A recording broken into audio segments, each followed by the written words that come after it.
그 주에 첫째 날 아직 어두울 때에 막달라 마리아가 일찍 그 돌로 된 무덤에 와서 그 돌이 무덤에서 옮겨진 것을 보고 그녀가 시몬 베드로와 예수님께서 사랑하셨던 다른 제자에게 달려와서 그들에게 말하기를 그들이 주님을 무덤에서 옮겨 어디에 그분을 모셔 누이셨는지 우리가 알지 못하노라 하니 베드로와 다른 제자가 나가서 무덤으로 가고 있었더라. 둘이 함께 달려가다가 다른 제자가 베드로보다 앞서 더 빨리 달려가 무덤에 먼저 와서 몸을 구부려 안을 들여다보고 감쌌던 세마포가 놓인 것을 보았으나 안으로 들어가지를 아니하였더라. 마침 그를 따라오던 베드로가 와서는 무덤 안으로 들어가 감쌌던 세마포가 놓인 것을 보았는데 머리를 감쌌던 얼굴 가리는 수건이 세마포와 함께 놓여 있지를 않고 따로 말아서 개어져 있었더라. 무덤에 먼저 왔던 다른 제자도 그제서야 묘실로 들어가서 보고 믿었더라. 하지만 그들은 그분께서 죽은 자들 가운데서 반드시 다시 일어나리라는 성경을 깨닫지 못하였었기 때문이었더라. 그리하여 제자들은 각자 자신들의 집으로 갔더라. 아멘.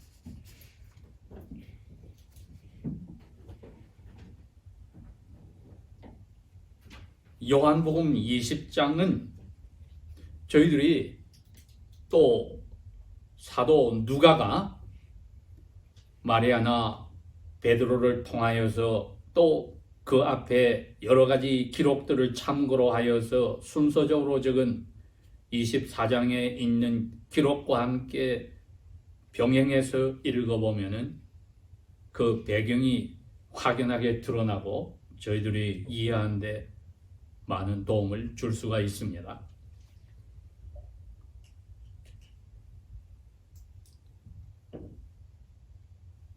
누가복음 24장은 1절에 안식 후, 유대인들의 안식은 토요일이니까요. 토요일 후 첫날, 즉 주일날 새벽에 했다. 이 여자들이라고 했습니다.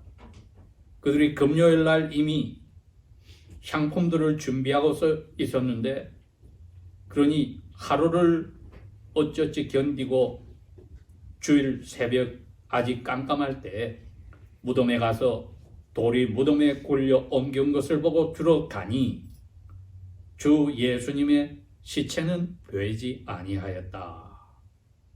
1절, 2절, 3절이 그렇습니다. 그래서 4절에 이들이 이것 때문에 근심할 때 찬란한 옷을 입은 두 사람이 갑자기 곁에 섰다고 했습니다. 여자들이 두려워 얼굴을 땅에 대니까 이 두 사람이 결국은 천사였지요. 여자들에게 이럽니다. 어찌해서 너희들이 산 사람을 죽은 사람들 가운데 찾고 있느냐? 여기 계시지 않고 살아나셨느니라. 6절. 예수께서 갈릴리에 계실 때에 너희들에게 어떻게 말씀하셨던 것을 이제 기억해보라. 그분이 말씀하시기를 7절. 인자가 죄인들의 손에 넘겨져서 십자가에 못 박히고 사흘 만에 다시 살아나야 하리라고 말씀하신 거 기억해라. 그랬더니 8절. 저희들이, 즉 이 여자들이 예수님의 갈릴 때 하셨던 말씀을 이제 기억하고 무덤에서 돌아가 이 모든 것을 11 사도와 다른 사람들에게도 이야기했다. 이분들이 누구냐? 10절. 막달라 마리아, 요한나, 야고보 어머니 마리아, 또 저희와 함께한 다른 여자들, 우리 적어도 약 6명에서 7명의 여자분들이 깜깜한 새벽에 무덤으로 달려갔었던 것이지요. 그것이 바로 배경이었습니다. 근데 요한은 특별히 그 가운데 막달라 마리아의 행동에 대해서 1절에 기록을 하였습니다. 다른 여자분들은 천사의 말을 듣고 다 11 사도들에게 이야기하고 떠났는데 마리아는 그들보다 먼저 도시로 들어가서 그러니 천사를 보지도 못했어요. 그때는 제일 먼저 시몬 베드로와 요한에게 이야기를 먼저 했다. 다른 여자는 아직 지금 그 도시로 가고 있는 중입니다. 그렇게 된 거죠. 그랬더니 그 두 사람이 그 말을 듣자마자 집 밖으로 나온 거지요. 그러니 그 당시에 11 제자들이 다 같이 있다가 이 두 제자 베드로와 요한은 뛰쳐나와서 뛰어가기 시작했는데 요한이 먼저 달려갔다. 아무래도 나이가 더 어리고 젊으니까 그랬는지 모르겠어요. 요한은 마리아가 말한 대로 무덤에 큰 돌이 사라지고 캄캄한 무덤 안을 들여다만 보았다.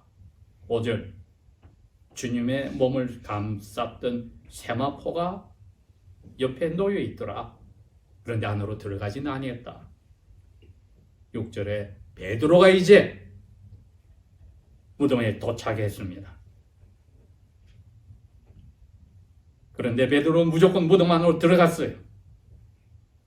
세마포가 놓인 것을 보았다. 두 번째 본 것은 7절에 머리를 감쌌던 얼굴을 가리는 수건이 세마포와 함께 그쳐 있는 게 아니라 따로 개어져서 말려 정리가 되어 있었더라. 8절 무덤에 먼저 왔던 다른 제자도 요한은 이 요한복음에 자기 자신을 소개할 때 주로 그렇게 합니다. 예수님의 사랑을 받은 제자, 여기서는 다른 제자, 자기 자신을 그렇게 소개합니다. 그제서야 무덤 안에 묘실로 들어가서 보고 믿었더라. 하지만 그때까지는 이게 번역에 들어가야 될 부분입니다. 그때까지는 그들은 예수님께서 죽은 사람들 가운데서 반드시 다시 일어나리라는 구약 성경의 그 수많은 예언들의 말씀을 깨닫지를 못하였기 때문에 놀라서 이 자리까지 온 겁니다. 9절은 이제 무덤에 들어와서 이 두 제자는 특별히 이 글을 쓴 요한은 자기의 개인 신앙의 퍼스널 테스티머니 간증을 하는 겁니다. 동사 두 개입니다. 보았고 믿었다. 그랬기에 요한복음을 쓰게 된 겁니다. 자기 눈으로 보고 믿었다. 이제 요한은 10절에 자기와 베드로는 나머지 9 제자가 같이 있던 집으로 가지 않았다고 했어요. 왜요? 보고 믿어서 생각이 바뀌었다는 겁니다. 그럼 제일 먼저 요한이 머릿속에 떠오르는 건 뭡니까? 제가 어머니로 이제 모시게 된 마리아에게 가서 말씀을 드려야죠. 그래서 각자 집으로 간 겁니다. 이제는 11 제자의 나머지 9명에게 가야 되는데 요한의 생각은 빨리 집에 가서 마리아 어머니에게 말씀을 드려야 돼요. 이건. 그래서 각자 집으로 갔습니다. 우리가 누가복음 24장은 읽었어요. 그때는 이미 나머지 여자분들이 6, 7 되셨죠. 이분들이 다 그 집에 가서 나머지 제자들에게 말씀을 했습니다. 누가복음 24장 11절은 사도들은 저희 말이 허탄한 듯이 배워 믿지 아니하는데 베드로는 이미 마리아의 말을 들었어요. 그래서 일어나 무덤에 달려가서 구부려 들여다보았더니 세마포 안 보였다. 그 자리에 요한은 같이 있었으니 자세히 설명한 것이 오늘 본문 이야기입니다. 이 전체 그림이 그렇습니다. 그 6, 7 여자분들의 말을 듣고 베드로가 떠난 게 아니라 그들보다 먼저 왔던 무리 중에 하나인 막달라 마리아를 통해서 베드로와 요한은 이미 떠났습니다. 근데 누가는 대표가 베드로이기 때문에 베드로에 관해서 언급했지만은 요한은 자기의 경험이니까 요한복음 자신의 예수 그리스도의 태어나심과 공적 사역과 죽으심과 부활하심과 승천에 관해서 쓰는 개인의 간증의 20장 여기 9절에는 자기의 경험을 쓴 겁니다. 베드로와 나는 무덤에 와서 무덤 안에 그 사정을 들여다 보기 전까지는 구약 우리가 어릴 때부터 외워왔던 그 성경의 그분에 관한 예언들, 그분께서 죽은 사람들 가운데서 반드시 다시 일어나리라 하는 예언들에 대해서 깨닫지를 못했었다. 그러나 이제 깨달았다.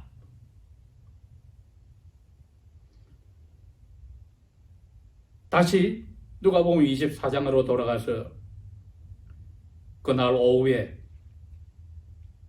클레오와 다른 제자 두 사람이 예루살렘 북쪽으로 7마일 떨어진 엠마오로 가는 도중에 예수님이 등장하셨다고 했습니다. 예수님이 그분 두 사람이 이야기하는 걸 듣고 물었더니 그 사람들이 예수님께 대답합니다. 22절에 우리 중에 어떤 여자들이 우리로 놀라게 하였으니 왜냐하면 그 여자들이 새벽에 무덤에 갔다가 예수님의 몸은 보지 못하고 와서 그가 살으셨다는 천사들의 말을 들었다.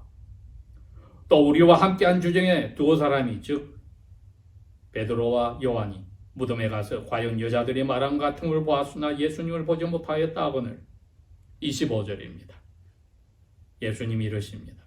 미련하고 선지자들의 말한 모든 것을 마음에 천천히 믿는 자들이여, 그리스도가 이런 고난을 받고 자기의 영광에 들어가야 할 것이 아니냐 하시고 이에 모세와 창세기, 출애굽기, 레위기, 민수기, 신명기 모든 선지자들의 예언들로 시작하여 모든 성경에 써져 있는 자기에 관한 예언들을 자세히 설명하시니라.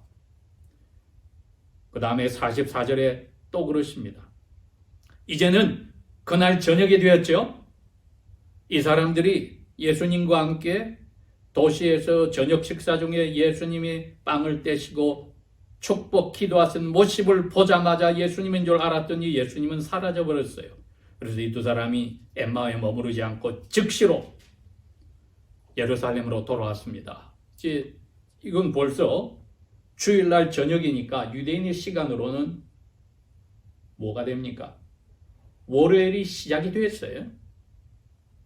오후 6시 해 떨어질 때쯤이니까 벌써 저녁 식사가 끝났으면 저녁이 캄캄해졌으니 월요일 시작이 된 때인데 자기들이 이제 이야기합니다.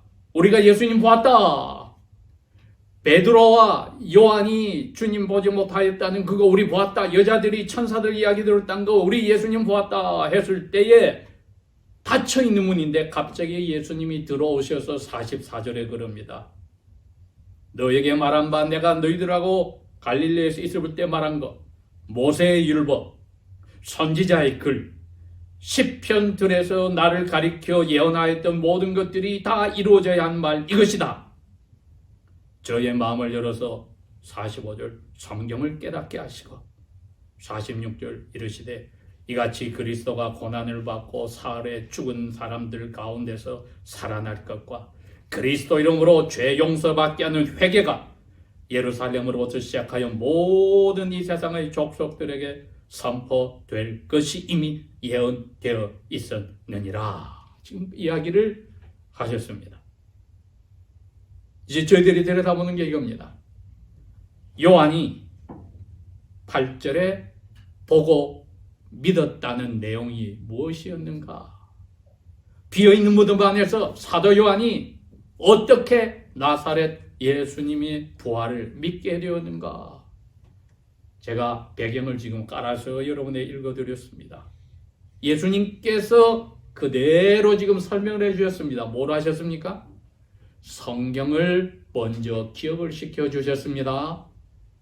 자기들이 알고 있는 성경은 구약 정경뿐입니다. 모세오경과 선지자들의 글들과 시편의 예언들을 예수님께서 풀어서 설명을 해주셨다. 즉 나머지 9 제자는 그때야 이게 들여다보기 시작한 겁니다. 그러나 이미 주일날 새벽에 무덤에 왔던 베드로와 요한은 예수님을 만나기도 전에 요한이 지금 이야기합니다. 무덤 안에 묘실에 들어가서 보니 한 2주 전에 베다니의 나사로가 예수님의 명령으로 썩은 냄새가 나는 시체였는데 일어나서 거동이 불편하게 움직이던 그 모습하고 다르더라. 그 나사로는 두 손 두 발이 다 감겨 있어서 움직이지 못하여 예수님이 풀어주어서 자유로 거동하게 하라고 명령을 하셨는데 예수님의 몸이 나사로처럼 그렇게 쌓여 있었는데 어떻게 하여? 몸을 쌌던 세마포와 그 모든 끈들은 곱게 몸쪽에 개어있고 얼굴을 감싸놨던 헝겊은 또 따로 개어서 머리 쪽에 따로 있는가? 이것이야말로 마치 평소에 사람이 자고 일어나서 자기 잠자리를 개키듯이 되어 있지 않는가? 영어 표현 orderly manner. 아침에 일어나서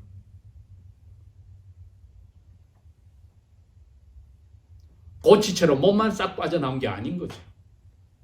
영이 그냥 빠져나와서 나무 모습은 그대로 있는 게 아니라 정상적인 아침에 활동하기 위해서 사람이 자기 몸을 감쌌던 거 챙겨서 개어놓고 자기 머리를 싸고 있던 수건은 개어서 따로 챙겨놓아서 정돈을 한 것을 보았다는 겁니다. 그게 보았다는 겁니다, 여러분.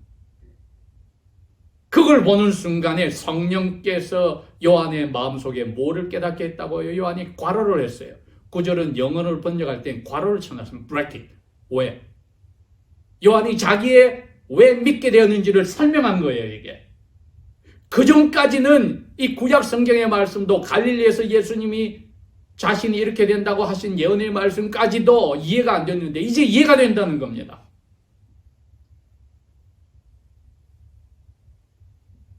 어떻게 나사렛 예수님의 부활을 요한은 믿게 되었는가? 성령의 감동으로 자기 눈으로 무덤 묘실이 마치 예수님이 주무시고 일어나셔서 깨끗하게 정돈하시고 일상생활하러 먼저 떠나신 것처럼 되어 있는 거 보니까 예수님이 정상적으로 살아나셨다는 확신이 구약 성경의 예언에 그것이 이루어졌구나 깨달았다는 겁니다. 옆에 있던 베드로도 이 경험을 베드로전서 1장에 이렇게 표현했습니다. 3절에 찬송하리로다 우리 주 예수 그리스도의 아버지 하나님께서 그 크신 자비에 따라서 예수 그리스도를 죽은 사람들 가운데서 부활하셨기 때문에 우리로 하여금 거듭나게 산 소망을 가지게 되었다. 그 기쁨을 자기의 개인의 그 빈 무덤과 마치 산 사람이 자고 일어나서 자기 이부자리를 챙기듯이 해놓은 모습을 보고 베드로도 이제 확신이 들었다고 여기에 고백을 하였던 겁니다.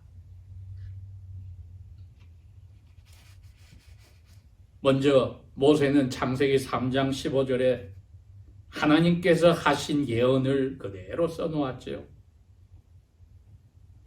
뱀 속에 있는 사탄에게 하나님 그랬습니다. 3장 15절 너로 하여금 여자와 원수가 내가 되게 할 것이요 너의 후손과 여자의 남자 후손 씨가 원수가 되게 할 것이요 그런데 여자의 그 씨가 너의 머리를 깨어버릴 것이고 너는 여자의 후손의 발꿈치를 상하게 할 것이다. 이 예언이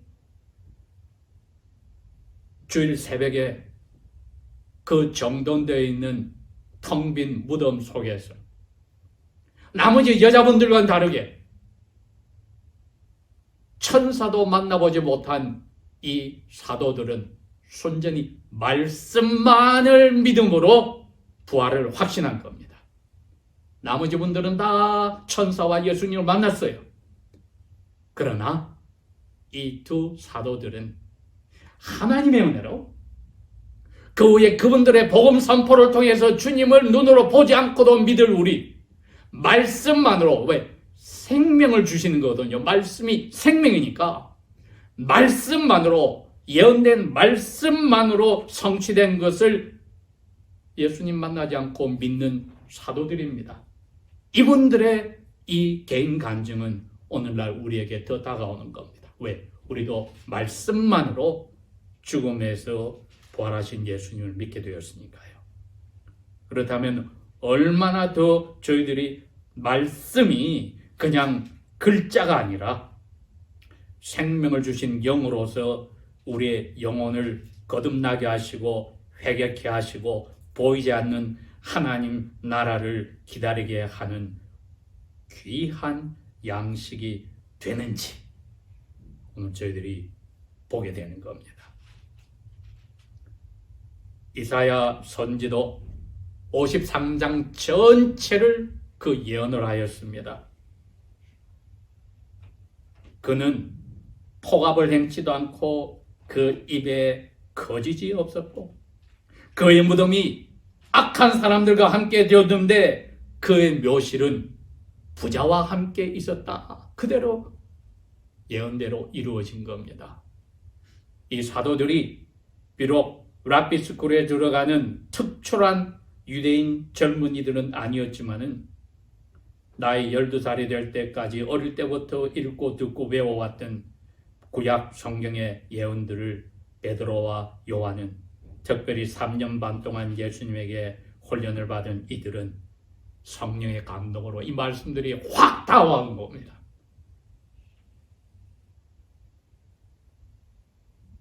그가 자기 영혼을 버려 사망에 이르게 하며 범죄자들 중에 하나로 헤아림을 입었다. 그러나 실상은 그분은 많은 사람들의 죄를 짊어졌고 범죄자들을 위하여 기도하였다. 요한이 그랬기에 자기가 예수님을 만나기 전에 따랐던 세례 요한의 복음 선포에 귀를 기울였습니다. 세례 요한이 뭐라고 그랬어요? 요한과 안드레에게 그랬습니다. 요단강 가로 오시는 예수님을 향하여 보라, 세상 죄를 지고 가는 하나님의 어린 양이로다. 이러한 예언들이 사도 요한은 이 텅 빈 무덤 안에서 확 다가왔습니다. 그렇다. 예수님이야말로 말씀대로 부활하셨다. 선지자 다윗 왕도 예언 시들을 많이 썼습니다. 예수님에 관해서. 시편 16편 10절에 그분께서 나를 지옥의 캄캄한 곳에 버리지 아니하시며 주의 거룩한 사람으로 썩지 않게 하실 것임이니이다. 그 예언이 그대로 이루어졌습니다. 110편 1절입니다. 여호와께서 나의 주에게, 다윗 왕이 그럽니다. 다윗 왕이 지금 야훼도 주시오 자기의 주도 주십니다. 야훼께서 나의 주에게 말씀하시기를 내가 너 원수 다윗 왕의 주님의 원수로 너의 발밑에 발등상이 되게 하기까지 너는 나의 우편에 앉아 있으라. 예수님의 승천까지 이미 예언하셨고 여자들이 그랬습니다. 내 형제들에게 가서 내가 아직 아버지께로 아직 안 가는데 올라갈 거라고 이야기해줘라. 예언들을 풀어서 설명해 주셔서 오늘 아침 저희들로 하여금 아버지께서 이야기합니다. 너희들이 날마다 자유롭게 듣고 읽고 할 수 있는 말씀, 생명을 주는 영이다. 그리고 그 말씀은 하늘에서 아버지 아들 우리 주 예수 그리스도의 모습이라는 것을 밝혀주면서 이제 주님께서 예언하신 이 세상을 심판하고 새롭게 갱신하여 새 땅과 새 하늘에서 저희와 하나님이 함께 사는 예언을 저희들은 기대하고 그 성취를 기다린다면은 부활을 믿는 믿음은 우리를 계속하여 보이지 않는 예수님을 말씀만으로 부활하신 주님으로 믿는 길에서 흩어지지 않게 할 것입니다. 기도하겠습니다. 아버지 하나님, 부활하신 예수님의 크신 은혜를 감사를 드립니다. 모든 예언을 다 이루시고 아버지의 오른편에 앉아 계셔 원수들을 다스리고 계시니 그 원수들을 정리하실 그날을 저희들이 기다리며 사랑할 때에 말씀이 저희의 영혼을 사로잡고 계속하여 주 예수님을 사랑하며 기다리게 하소서. 성령께서 이처럼 저희들을 날마다 말씀으로 충만케 하여 주실 줄 믿고 예수님 이름으로 감사 기도합니다. 아멘.